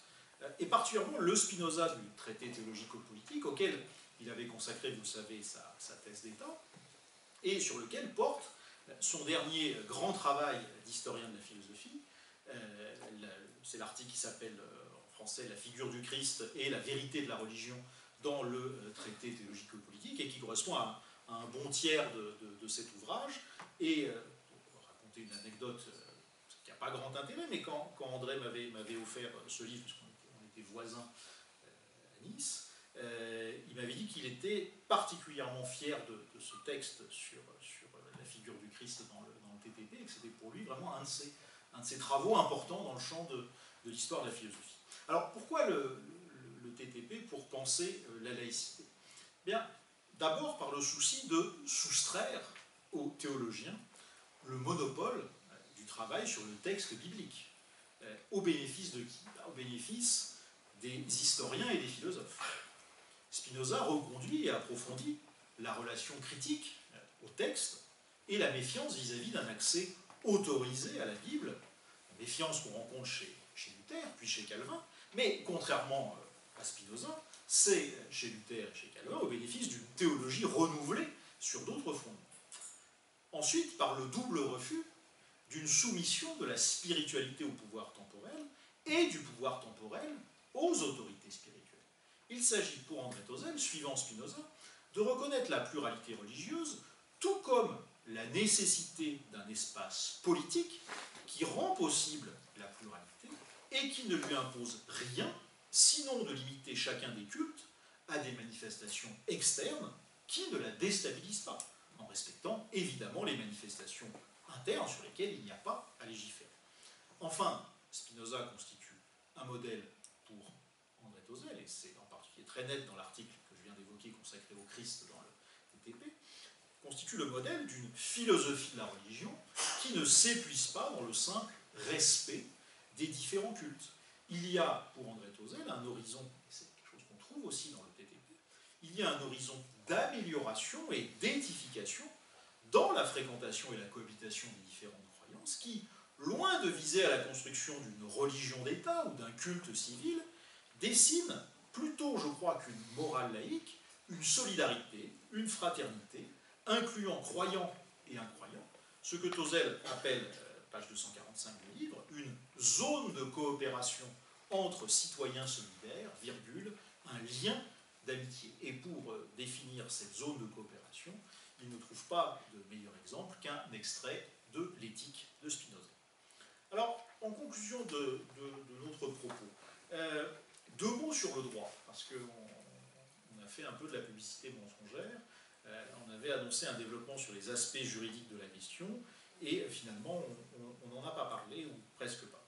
Alors, Tauzel évoque à plusieurs reprises le danger, Céline en a un petit peu parlé à un moment, le danger que représente l'instrumentalisation de la loi pour, sous couvert de laïcité, persécuter telle ou telle religion minoritaire, et dans le contexte français, c'est assez volontiers l'islam. Il est en effet paradoxal, dans un même état de droit, comme la France, de chercher querelle à une personne qui porte tel ou tel vêtement, et dont le rattachement à une religion particulière ne va d'ailleurs pas de soi, et souvent, je pense en particulier aux établissements scolaires, le fait d'un arbitraire que j'ose pas appeler du signe, d'un arbitraire lié à la personnalité du CPE, du proviseur ou de qui vous voulez. Ma fille, par exemple, a eu des histoires quand elle était petite avec un bandana. Alors, comme ma fille est blonde aux yeux bleus, on l'a pas beaucoup embêté, mais si ma fille avait été maghrébine, je pense que ça aurait été plus compliqué, le bandana. Les sikhs, par exemple, sont embêtés, alors qu'au fond, on ne sait pas trop si c'est une pratique religieuse, une pratique culturelle, que ce qu'ils portent sur la tête. Enfin bref.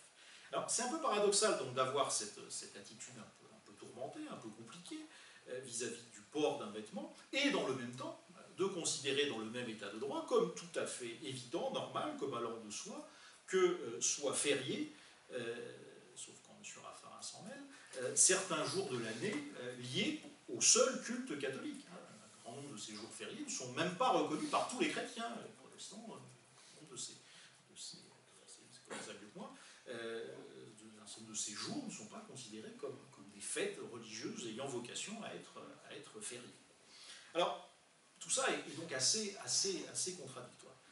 Ça veut dire quoi? Ça veut dire qu'il convient d'être très prudent avec les usages juridiques de la laïcité, qui ne doivent pas servir à quoi? À dissimuler des usages qui en réalité ne sont pas du tout juridiques, mais qui sont en réalité politiques, et qui contredisent l'esprit du droit, qui normalement traite de façon globalement égale des situations égales.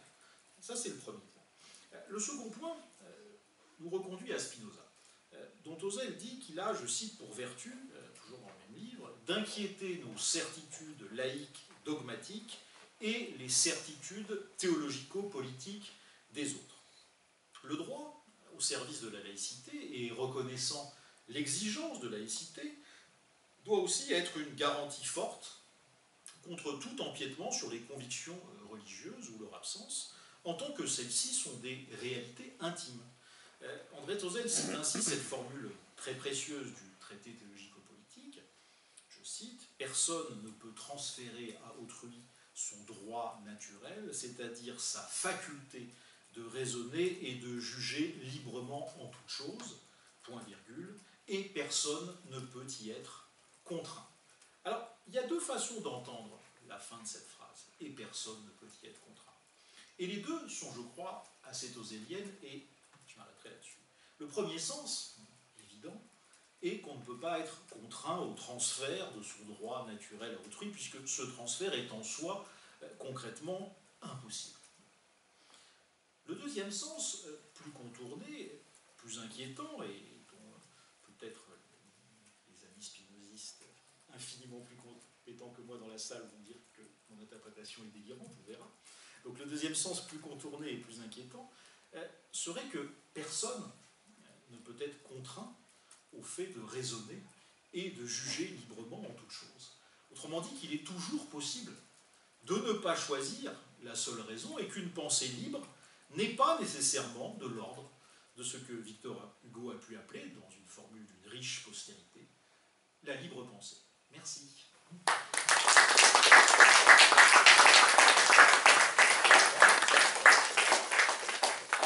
Merci à tous les deux pour cette présentation, mais en plus qui tient vraiment en compte strictement la chronologie et qui permet d'ouvrir la discussion sur laquelle sans doute on reviendra demain concernant la laïcité. Qui souhaite intervenir? Nous avons 15 minutes.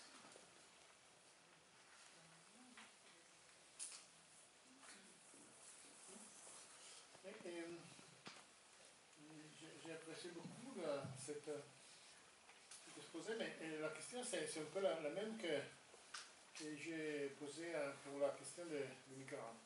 Parce que,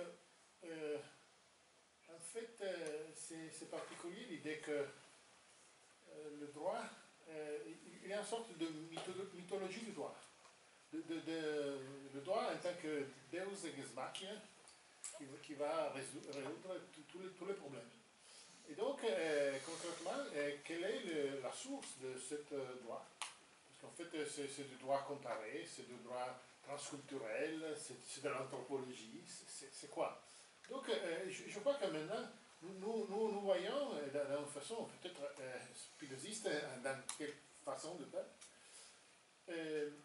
le même problème qu'il y avait avec la théologie par rapport au droit.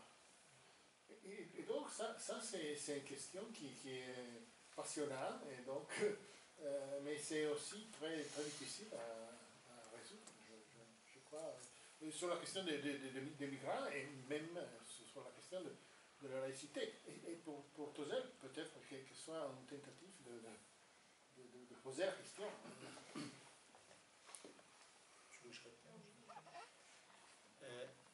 Oui, moi je me suis toujours beaucoup interrogé, parce que André était mon maître, j'ai fait une thèse de philosophie du droit, ce qui n'était pas vraiment, tout le monde le sait, sa grande spécialité.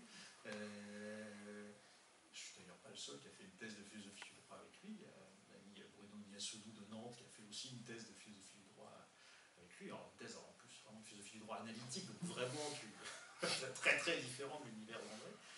Et du coup je me suis toujours interroger sur la relation de Tozzel au droit, parce que, à part son petit livre qui est remarquable sur Kant, en plus quadrige, il n'a pas affronté directement le droit comme son grand ami Jean Roblin, que tout le monde connaît, qui est dans la salle, qui lui fait un livre complet sur la question du droit. Donc, c'est pour ça que je ne sais pas exactement quel était véritablement le statut du droit chez Tozzel. Souvent, j'ai l'impression qu'il oscille entre une position, au fond, assez classique dans un horizon marxien qui est, je me souviens qu'on s'était gentiment disputé là-dessus quand j'avais fait le cours sur la justice il y a très longtemps ici. Il m'avait dit non, mais c'est bien gentil, le droit, tout ça, mais enfin bon, le droit c'est quand même que la traduction d'autres choses plus profondes, tu ne peux pas étudier le droit simplement. Bon, okay. Donc entre ça et l'idée que le droit est une ressource, alors probablement pas comme tu sembles le dire, universelle, mobilisable pour tout et n'importe quoi, mais une ressource efficace. C'est-à-dire qu'il y a une efficace propre au droit. Alors tu vas me dire, il y avait une efficace propre à la théologie, c'est incontestable. Mais voilà, en tout cas, je sais pas, je serais bien en peine si on me confiait, heureusement Mélanie n'a pas eu cette idée, la mission de faire un exposé sur Tozzel et le droit, parce que je ne suis pas sûr de savoir exactement quelle est sa position. Alors après, si ta question était au-delà de Tozzel, alors là c'est une question gigantesque et je suis complètement d'accord avec toi. Aujourd'hui, il y a une espèce il y a à la fois, je m'arrêterai dessus, je suis trop long dans ma réponse, pardon, mais il y a à la fois une espèce de croyance en un pouvoir infini du droit. On imagine que le droit va permettre de tout résoudre, et c'est à peu près concordant avec une ignorance assez massive et radicale du droit. C'est-à-dire que tout le monde fait référence au droit, tout le monde attend quelque chose du droit, et en réalité, pas grand monde, à part les juristes évidemment, n'étudie sérieusement le droit. C'est pas une matière qui est prévue dans le cursus secondaire français. Personne, on en fait un peu sur le terminal techno, mais sinon on ne fait pas de droit jusqu'en terminale. Et puis après, à l'université, on en fait si on se spécialise là-dedans. Donc il y a vraiment, je ne connais pas l'État dans les autres pays, mais c'est vrai qu'il y a un statut un peu bizarre pour le coup pardon, ma réponse est un peu confuse, c'est la fin de la journée, désolé. Question ? Oui, merci pour cet exposé. Je pense que ça pose très bien la manière dont André pense le statut de la religion. Il le pense en spinoziste. Un spinoziste un peu décalé d'ailleurs sur certains aspects. La première remarque, effectivement, c'est qu'il y a un décalage entre Marx et Spinoza, et il fait travailler Spinoza sur Marx, en fait. Et c'est une thèse qui réaffirme d'ailleurs constamment dans ses textes sur Spinoza et Marx, c'est savoir que ni le communisme ni le socialisme seront la fin en fait, du religieux, seront la fin de l'imagination, seront la fin des illusions, etc. Ce n'est pas pensable parce que ça a une autre source en fait, que les rapports économiques, et donc il n'y a pas de réductionnisme là-dessus, c'est vrai aussi. Donc le travail de Spinoza sur Marx qui lui interdit de prendre la position du jeune Marx. Mais de l'autre côté, on a l'impression qu'il est aussi un peu décalé sur Spinoza lui-même, en fait, notamment la manière dont vous le restituez tous les deux. À savoir que j'arrive pas à voir très bien quelle est la thèse de fond qui soutient. Est-ce que, en gros, quand il explique que la religion peut instruire, en fait, il a l'idée qu'on pourrait extraire finalement de la religion une forme de noyau rationnel, ce que fait Spinoza par rapport à la religion juive et chrétienne dans le TTP, au fond, on extrait un noyau éthique, et ce noyau éthique, au fond, c'est celui par lequel la religion enseigne, même dans un langage ésotérique, en fait, à ceux qui ne peuvent pas comprendre. Ou est-ce qu'il se réfugie plutôt, comme il l'a fait d'ailleurs sur les questions d'identité qu'on a traitées tout à l'heure, dans une sorte d'échange interculturel, et donc il y aurait une sorte d'autonomie de l'échange interculturel par rapport à l'éthique même de la religion, donc il y aurait quelque chose à part. J'ai du mal à voir où il met la focale, en fait, sur le TTP strict ou sur une réflexion plus culturaliste, en fait, de l'interrelation entre les religions. Donc, comment vous le voyez, ça, en fait ?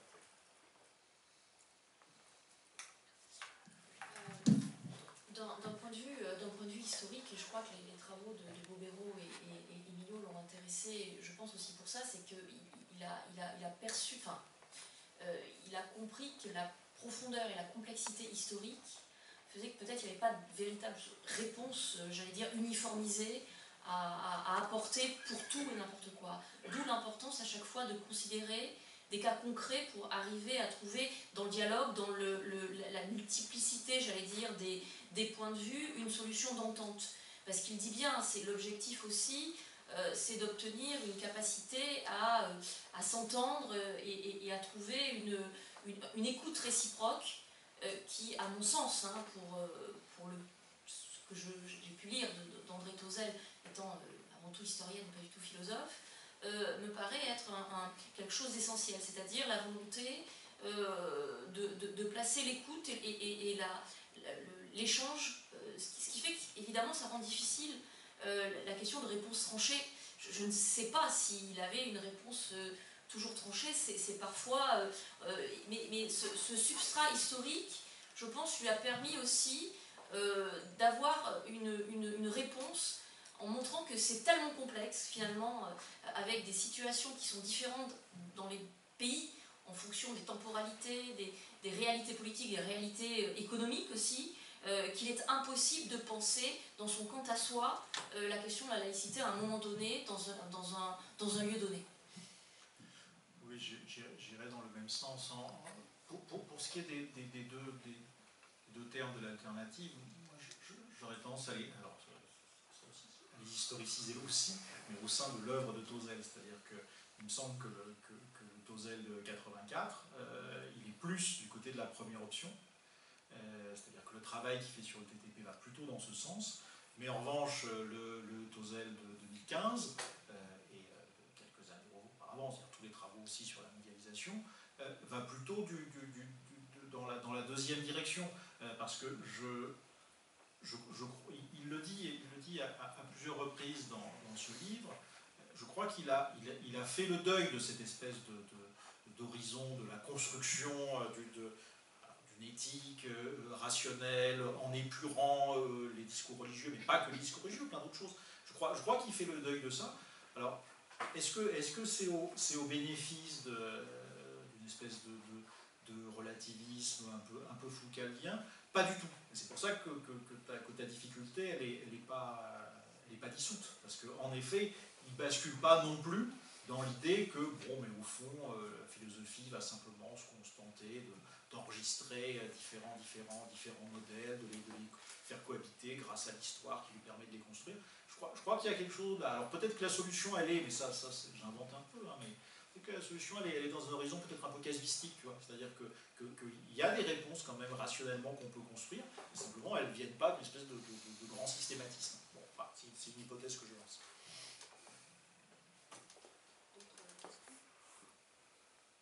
Oui, je voudrais juste un peu compliquer, si j'ose dire, le schéma.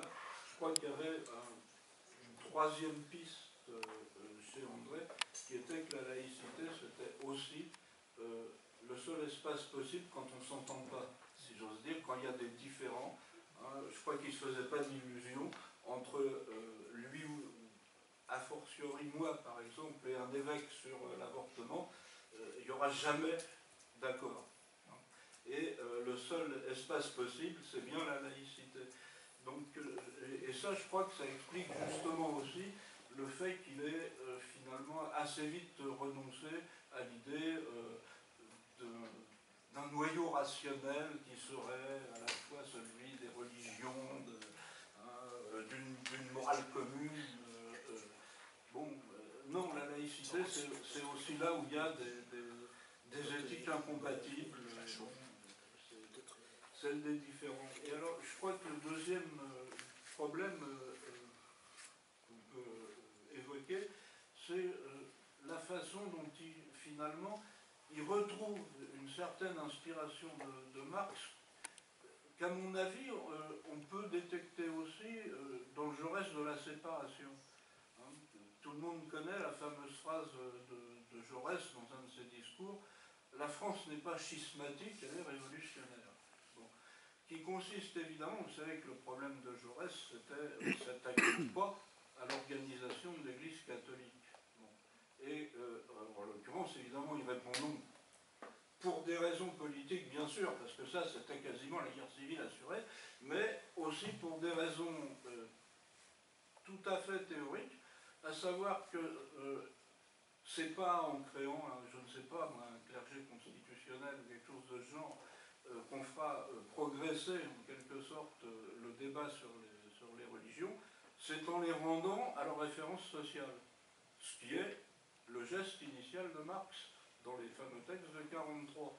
Et les rendre à leur référence, ça veut dire effectivement les rendre aussi à un espace de critique et à cet espace donc de pourquoi pas de différents. Voilà un peu comment je vois la complexité, si vous voulez, de la position d'André. Quant à la position sur le droit, j'avoue que j'en sais pas beaucoup plus que toi, pourtant j'en ai discuté, mais ça c'est lié au fait qu'André, je pense, abordait le droit d'abord à partir de refus. Bon, refus, évidemment, des idéologies du droit naturel qu'on voit dans nos sociétés, refus d'une toute-puissance opérative du droit positif, etc., mais qu'effectivement, il n'a jamais développé ou articulé une conception positive, disons, de ces refus. Voilà. Peut-être une remarque par rapport à la question que tu te posais sur ton interprétation. Je pense que tu as tout à fait raison de dire qu'il y a les deux sens, parce que pour aller à l'appui, je te citerai un texte de Spinoza, on ne peut pas contraindre quelqu'un, par exemple, à adopter une position rationnelle, même si on lui démontre les choses, puisque Spinoza dit bien que l'ignorant ou l'insensé n'est pas plus tenu de vivre selon les lois de la raison que le chat n'est tenu de vivre sous les lois du lion. Autrement dit, là, il y a effectivement une impossibilité manifeste, et donc on n'importe pas de force la raison dans l'esprit de quelqu'un. Donc ça, c'est clair.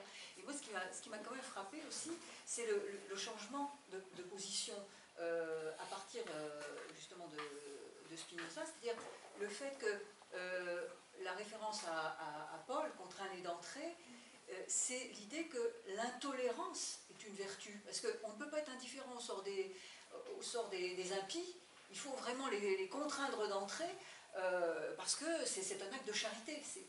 Donc la tolérance, c'est être charitable. Être tolérant, c'est au contraire être indifférent, et c'est vraiment manquer à l'amour du prochain. Et là, on a vraiment un renversement, parce que c'est dans un premier régime, c'est le régime de contrainte qui est la manifestation de la générosité.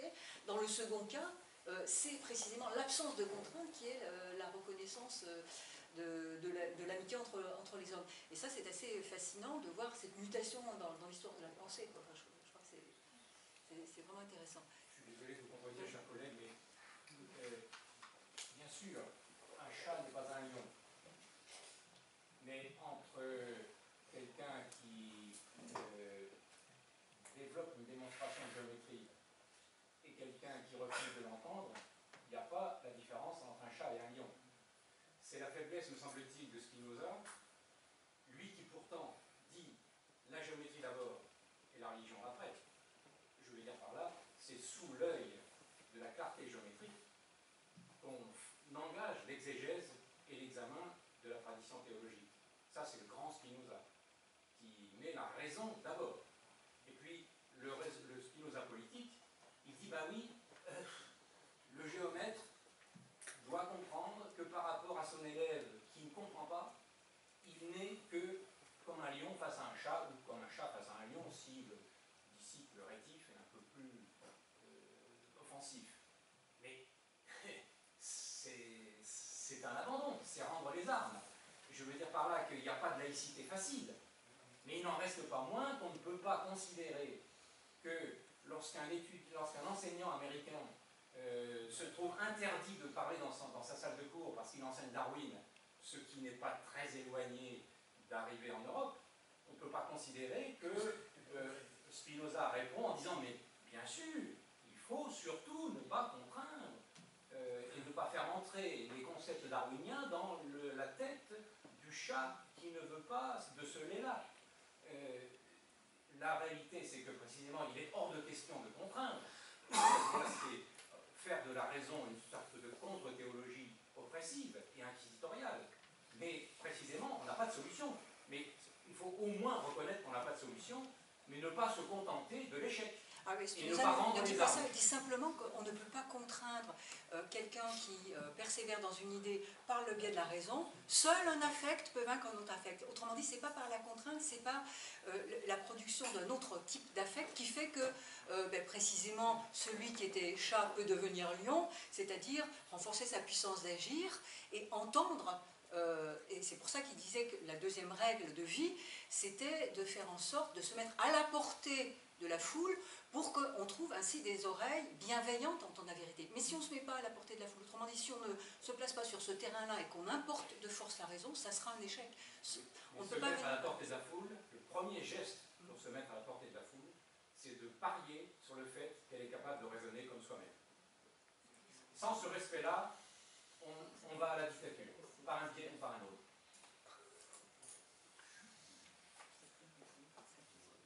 D'autres questions? D'autres remarques, questions? Oui, je voudrais dire, l'enseignement du fait religieux, il ne doit pas se cantonner aux religions qui sont actuellement en vigueur autour de nous. Il faut parler des religions antérieures, de Mésopotamie et de toutes les croyances animistes, et expliquer ce que même des archéologues juifs d'Israël ont expliqué, que la Bible elle-même c'est une réécriture du IVe siècle avant Jésus-Christ, des événements qui ne sont absolument pas corrélés avec les traces archéologiques et historiques de l'Égypte ou de la zone du Moyen-Orient. Il faut expliquer aux gens, après ça, si le mec veut continuer à croire que le livre est tombé du ciel, tout écrit en beaux caractères avec des images à côté, bon, à ce moment-là, on n'en peut plus rien. Mais quand même, un peu avant, il faut quand même commencer à expliquer que des livres tout écrits ne tombent pas du ciel, comme ça, comme une météorite. Voilà, c'est ce que je voulais. C'est pas très philosophique, enfin c'est la réalité.